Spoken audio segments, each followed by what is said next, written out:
جب تک قربانی نہیں دی جاتی یا اس کے جذبات نہیں ہوتے ہیں تب تک کام بنتا نہیں. ہم اور آپ اس وقت جہاں بیٹھے ہیں یا بیٹھ کے جو باتیں کر رہے ہیں، ظاہر ہے یہ ہمارے اکابرین کی قربانیوں کا نتیجہ ہے. ہمارے بڑوں نے قربانیاں پیش کی ہیں، تب ہمارے لیے یہ جگہ ہموار ہوئی ہے. اور تیسری بات یہ کہ میری نسبت کیا ہے اور کیا نہیں ہے وہ تو خیر گفتگو شروع ہوگی تو خود سمجھ میں آ جائے گا. شاہ وصی اللہ صاحب نور اللہ مرقدہ برد اللہ مرجعہ کو کسی نے لکھا کہ حضرت میں آپ کے پاس آ کر کے آپ سے بیعت ہونا چاہتا ہوں، اصلاحی تعلق قائم کرنا چاہتا ہوں. تو حضرت نے فرمایا جواباً لکھا انہیں کہ میں اس لائق تو نہیں کہ کسی کی اصلاح کروں، لیکن آپ آنا چاہتے ہیں تو ضرور تشریف لائیں، اس لیے کہ ایک مسلمان کا دوسرے مسلمان سے ملنا اور ملاقات کرنا یہ بھی شریعت کے مقاصد میں سے ہے، یہ بھی ایک ثواب کا کام ہے. لیکن اب تو ہم لوگ بغیر ضرورت کسی کو سلام بھی نہیں کرتے، اور جن لوگوں کی عادت یوں ہی سلام کرنے کی ہے بغیر پہچانے آج کے دور میں کسی کو سلام کر دیا جائے تو بہت دیر تک وہ مڑ مڑ کے دیکھتا رہتا ہے کہ کس چکر میں انہوں نے سلام کیا ہے. چندہ وندہ لینے کو موڈ تو نہیں ہے ان کا. میری اپنی عادت ہے کہ کوئی بھی دکھا اگر لگا کہ مسلمان ہے تو سلام کر ہی لیتا ہوں. راستہ چلتے، گاڑی چلاتے، گاڑی سے چلتے تو عام طور پہ دیکھتا ہوں جب کسی اجنبی کو سلام کرتا ہوں تو بڑی دور تک وہ مجھے پلٹ کے دیکھتا ہی رہتا ہے کہ یہ کیا رہا، اس لیے کہ بغیر پہچانے اب تو سلام ہوتا نہیں ہے. اور وہ حدیث تو سنانے کے لیے رہ گئی ہے، سلم علی من عرفت وعلی من لم تعرف، اسے بھی سلام کرو جسے پہچانتے ہو اور اسے بھی سلام کرو جسے پہچانتے نہیں ہو. تو حضرت نے لکھا کہ یہ بھی دین کے مقاصد میں سے ایک مسلمان کا دوسرے مسلمان سے ملنا. تو ہماری ملاقات آپ سے یا آپ کی ملاقات ہم سے ہوئی تو یہ بھی ایک ثواب کا کام ہے. اور دین کی نسبت پہ بیٹھ جانا یہ تو خود سب سے بڑی فضیلت ہے. اس سے بڑی اہمیت اور فضیلت کیا ہوگی؟ اور وہ بھی تذکرہ جن کا ہونا ہے ان نفوس قدسیہ کے پاک باز، متقی، پرہیزگار اور جنتی ہونے میں کسی طرح کا شک اور شبہ بھی نہیں. تو یہ ہمارے لیے بھی سعادت کی بات ہے اور آپ کے لیے بھی سعادت کی بات ہے. اللہ رب العزت مختصر وقت میں صحیح بات صحیح ڈھنگ سے کہنے کی، ہم سب کو دل کے کانوں سے سننے کی اور پھر اس پر عمل کرنے کی توفیق نصیب فرمائے. آمین یا رب العالمین. الحمدللہ نحمده ونستعینه ونستغفره ونؤمن به ونتوکل علیہ ونعوذ باللہ من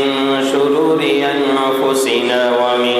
سیئات اعمالنا. من يهده الله فلا مضل له ومن يضلله فلا هادي له. ونشهد أن لا إله إلا الله وحده لا شريك له. ونشهد أن سيدنا وقدوتنا وحبيبنا ومولانا محمدا عبده ورسوله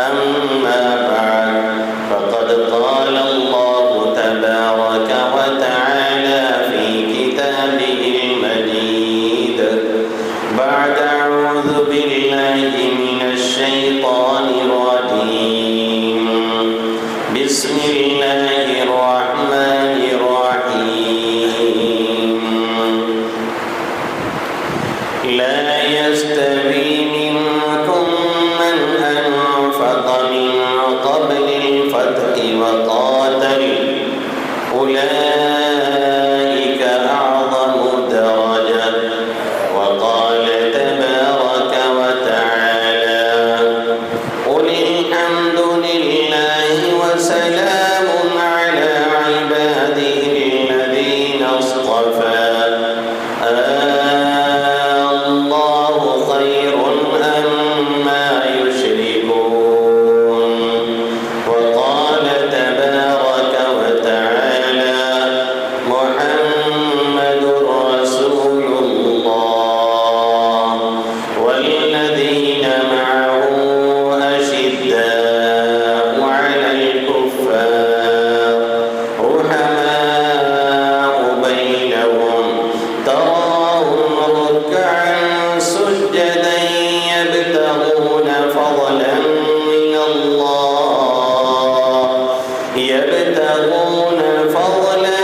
من الله ورضوانا سيماهم في وجوههم من أثر السجود ذلك مثلهم في التوراة ومثلهم في الإنجيل وعن أبي هريرة رضي الله تعالى عنه قال النبي صلى الله تعالى عليه وسلم من مات ولم يغز ولم يرم ولم يحدث به نفسه